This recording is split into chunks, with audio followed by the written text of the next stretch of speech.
여러분, 같은 날 같은 시각에 두 아기가 태어난다고 한번 상상해 보세요. 네. 한 아기는 태어나자마자 최고급 부티크에서 산 부드러운 명품 담요에 감싸이고요. 다른 아기는 태어난 바로 그 순간부터 영양실조에다가 낡고 거친 천조각을 마주해야 하죠. 참 끔찍한 대비죠? 맞아요. 대체 왜 이런 극단적인 차이가 생기는 걸까요? 혹은 시간을 조금 더 거슬러 올라가서 호주의 원주민들을 한번 떠올려 보세요. 왜 그들은 배를 타고 영국을 침략하지 못했고 반대로 영국인들의 총칼 앞에 그토록 무참히 지배당해야 했을까요? 아주 근본적인 질문이네요. 그렇죠. 만약 여러분이 속으로 약간 단순한 운의 차이라거나 유전자나 지능이 달라서라고 생각하셨다면요.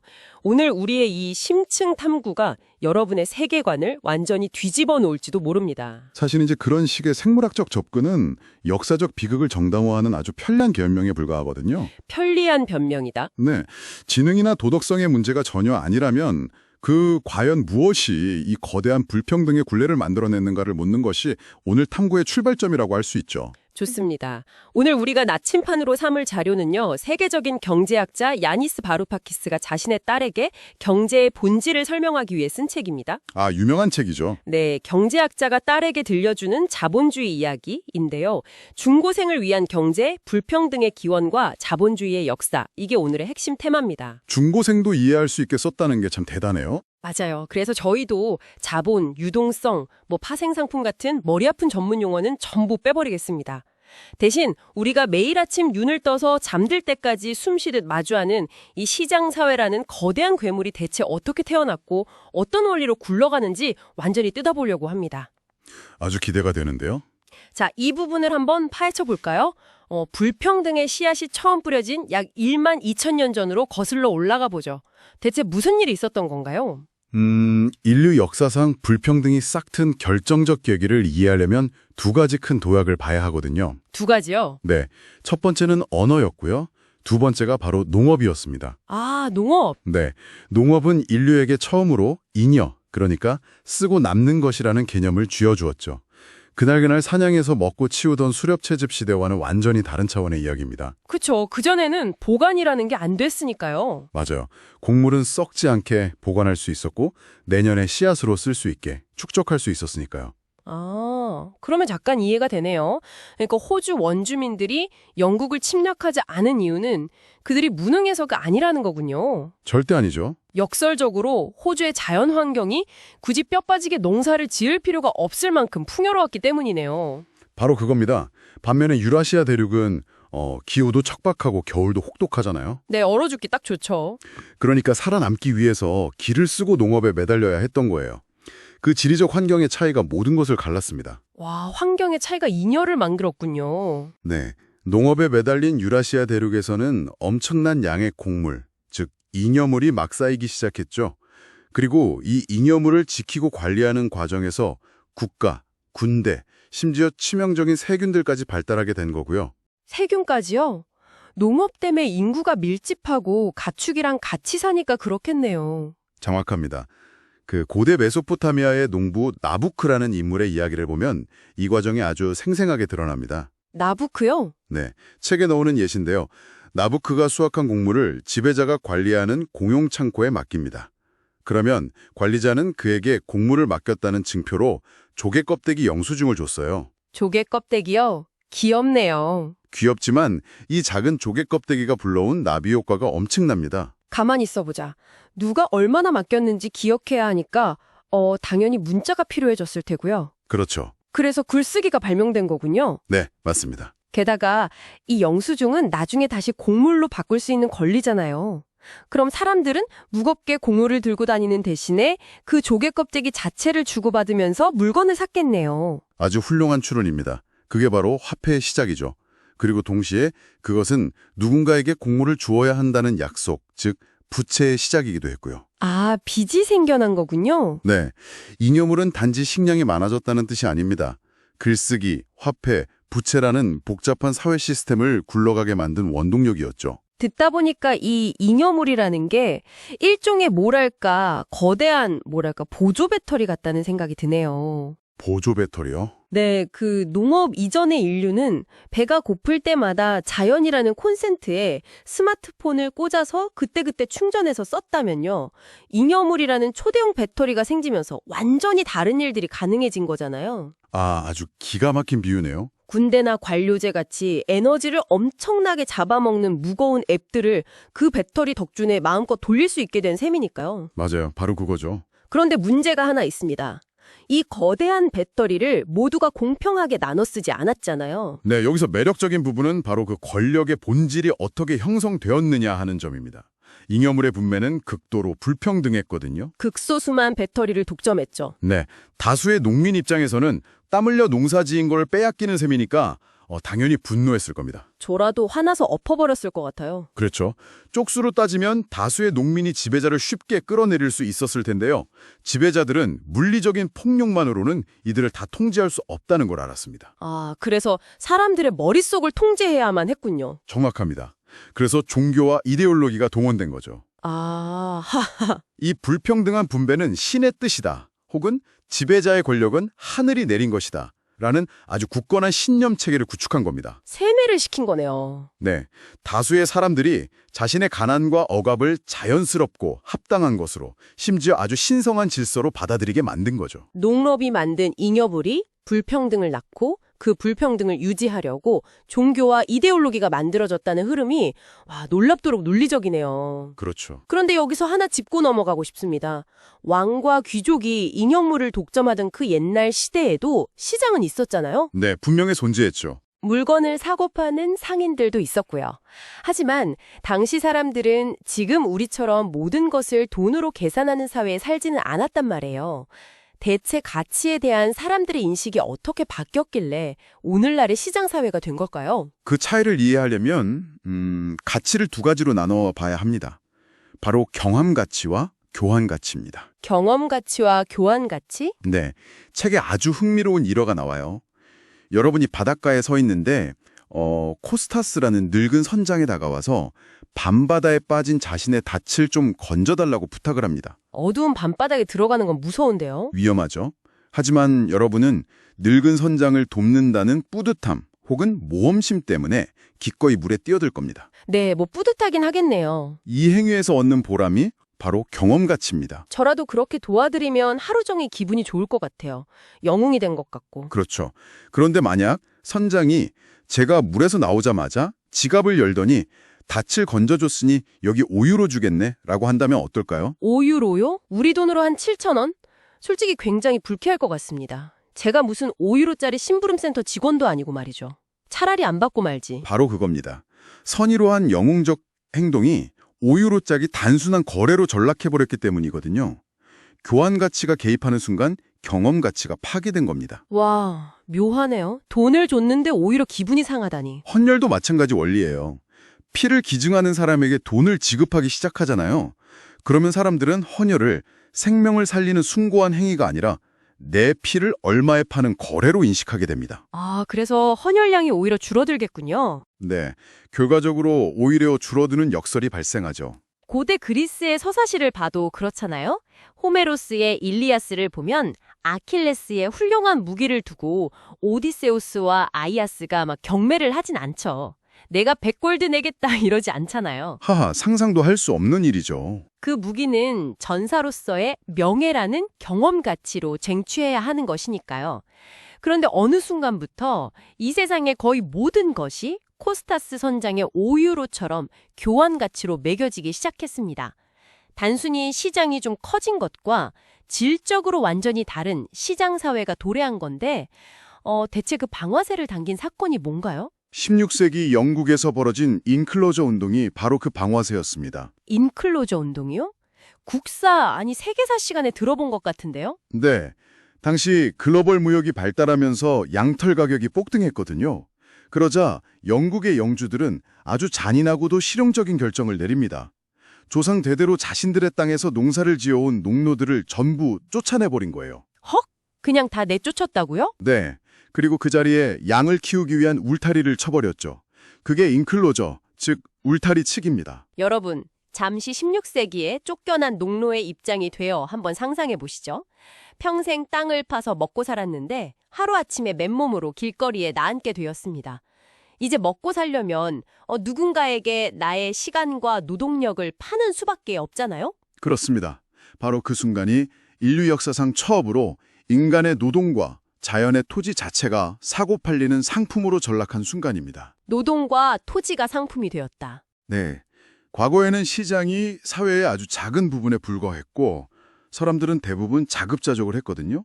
하지만 노동과 토지가 시장의 매물로 나오면서 모든 것이 시장을 중심으로 굴러가는 시장사회로 사회 룰 자체가 완전히 뒤집혀 버린 겁니다. 룰이 뒤집혔다는 건 단순히 돈을 많이 번다는 차원이 아니네요.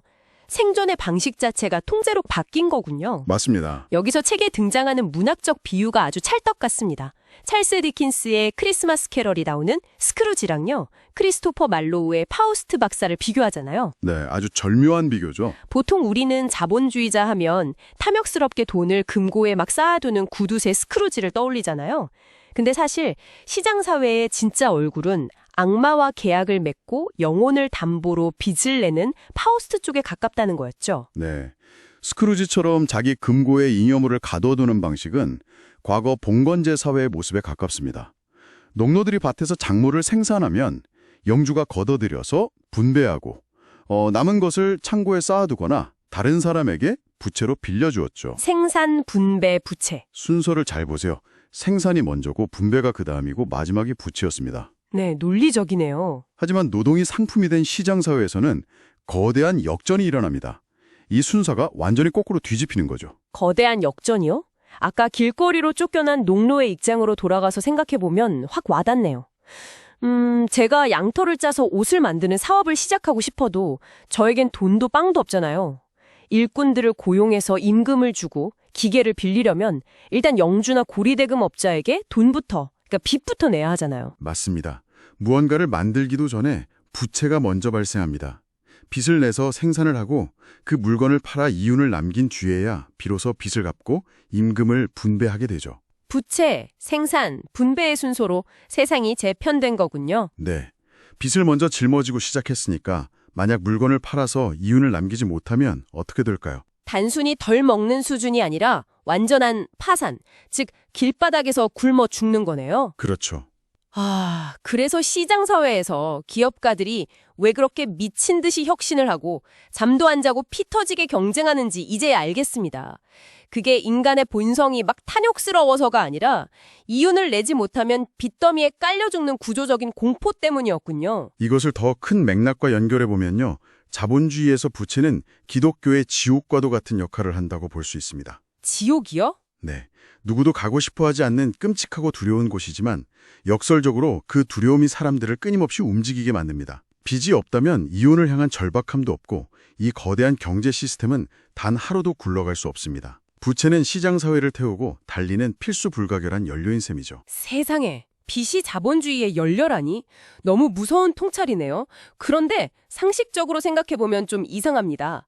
연료가 되려면 빚, 그러니까 대출해줄 돈이 끝없이 넘쳐나야 하잖아요. 그렇죠. 옛날 고리대금 업자들이야 자기 금고에 있는 돈만 빌려줬을 텐데 오늘날 은행이 해주는 수억, 수조 원의 막대한 대출은 대체 어디서 튀어나오는 겁니까? 여기서 바로 오늘의 가장 충격적인 존재, 은행가들이 등장할 차례네요. 은행가들? 네.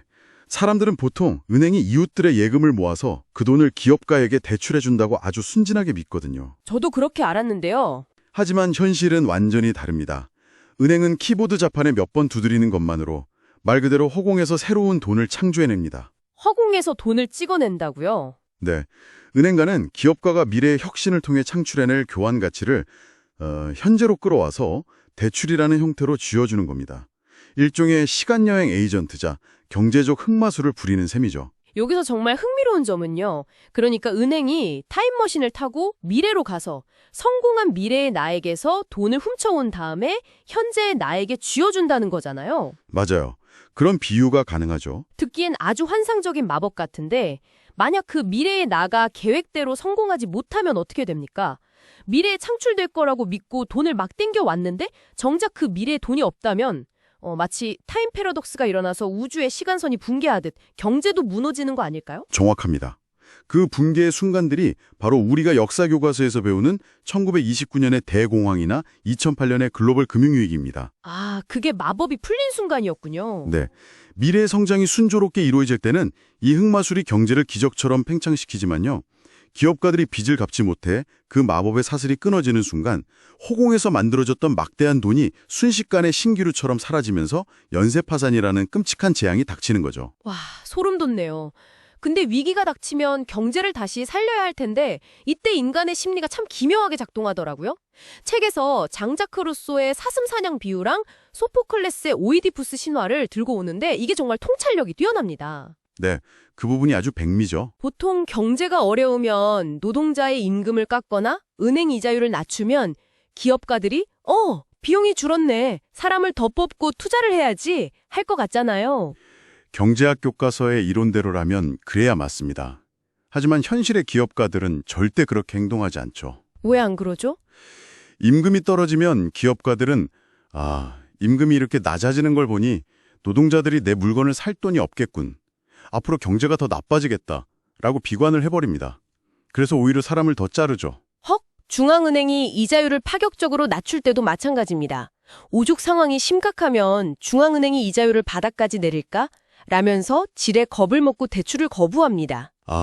오이디푸스가 끔찍한 예언을 피하려고 발버둥 치다가 결국 자기 발로 그 예언을 실현시켜버린 것처럼요.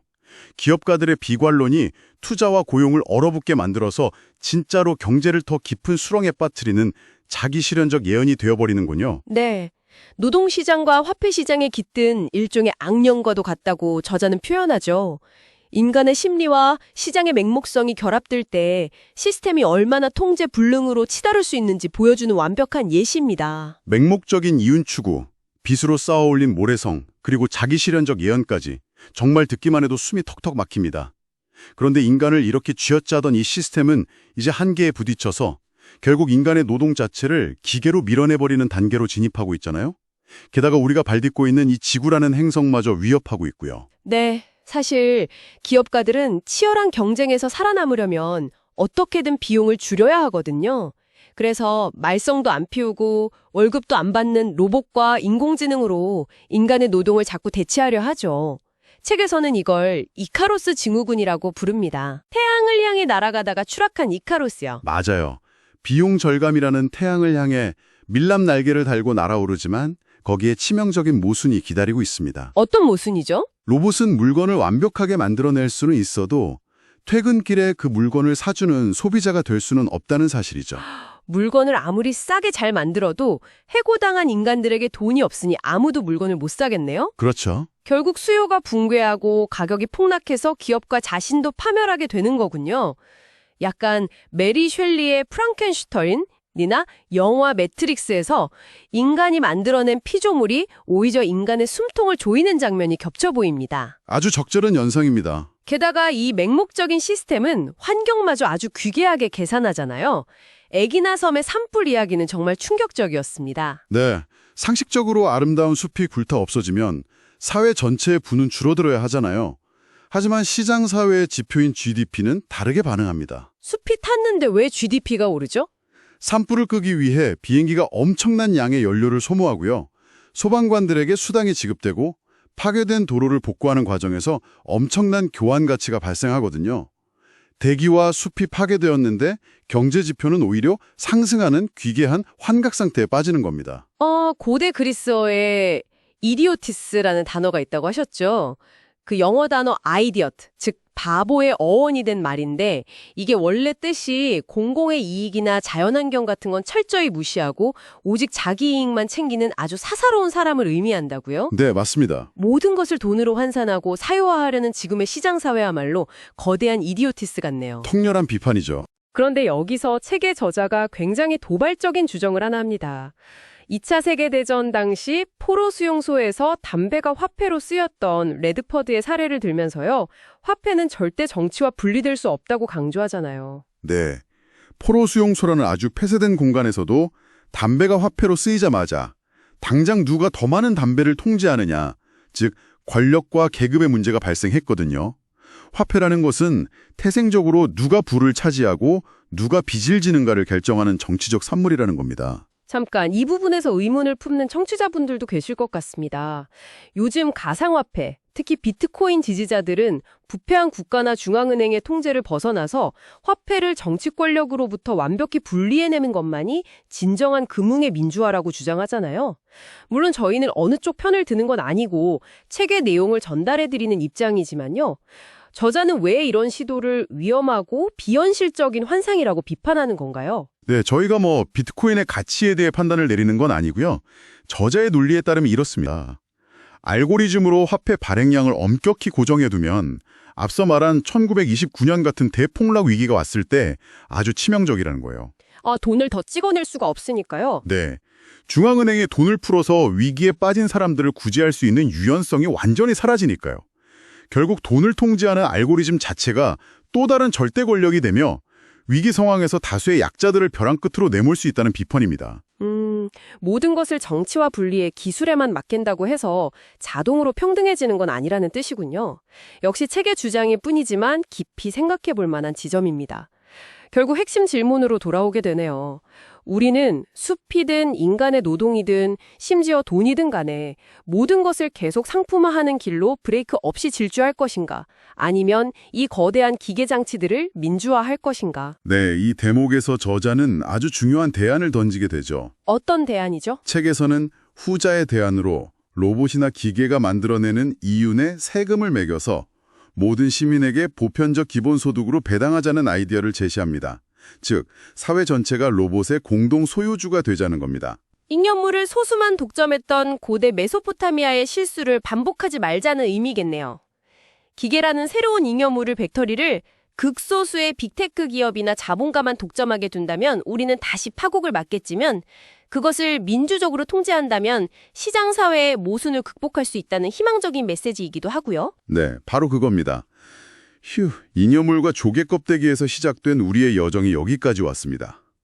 농업이 만든 잉여물이 불평등을 낳았고 양털 깎을 땅을 위해 농노들을 내쫓은 인클로저 운동이 노동을 상품으로 만들었습니다. 그리고 살아남기 위해 먼저 빚을 져야만 하는 거대한 역전 속에서 은행가들의 흑마술이 더해져 이윤과 부채의 엔진이 맹렬하게 돌아가기 시작했죠. 결국 그 엔진은 인간을 기계로 대체하고 지구를 불태우는 단계에 이르렀습니다. 참 짧지만 강렬한 요약이네요. 그래서 이 모든 게 우리 일상에 대체 무슨 의미일까요? 성취자 여러분, 만약 여러분이 지금 매달 갚아야 할 대출금 때문에 숨이 막히거나 재정적인 불안감을 겪고 계신다면요. 그것은 결코 여러분이 남들보다 덜 똑똑하거나 게을러서가 아닙니다. 반대로 지금 엄청난 부를 누리고 있다 하더라도 그것이 온전히 나만의 능력으로 이룬 완벽한 내 것이라고 확신할 수는 없겠죠. 네, 구조적인 문제니까요. 우리가 겪는 풍요와 빈곤은 수천 년에 걸쳐 설계된 부채를 연료로 돌아가는 이 거대한 구조의 산물입니다. 내가 가진 것은 온전히 내 능력 덕분이다라는 수천 년 전 고대 지배자들이 퍼뜨렸던 그 낡은 이데올로기를 이제는 좀 의심해 보셔야 합니다. 여러분은 이 경제라는 거대한 괴물의 속을 들여다보고 당당하게 질문을 던질 권리가 있습니다. 경제학은 겉보기엔 아주 난해한 수학 공식과 그래프로 무장하고 있지만요.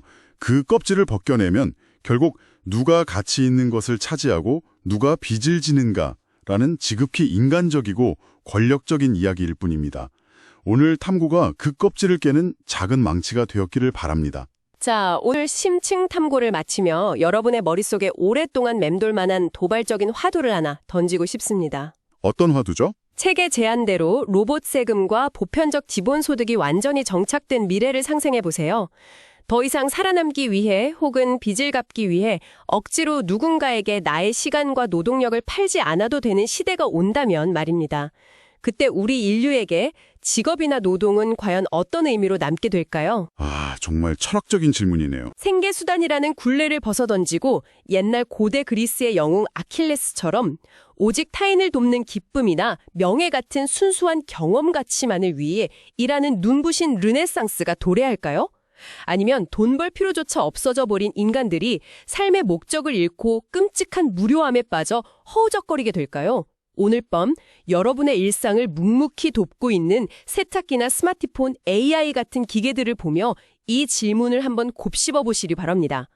처음 제가 말씀드렸던 각기 다른 담요를 덮고 태어난 아기들의 운명이 어쩌면 이 질문의 답에 따라 완전히 달라질지도 모릅니다. 끝까지 함께해 주신 여러분 감사합니다. 다음에도 우리의 지적 호기심을 채워줄 깊이 있는 탐구로 다시 돌아오겠습니다.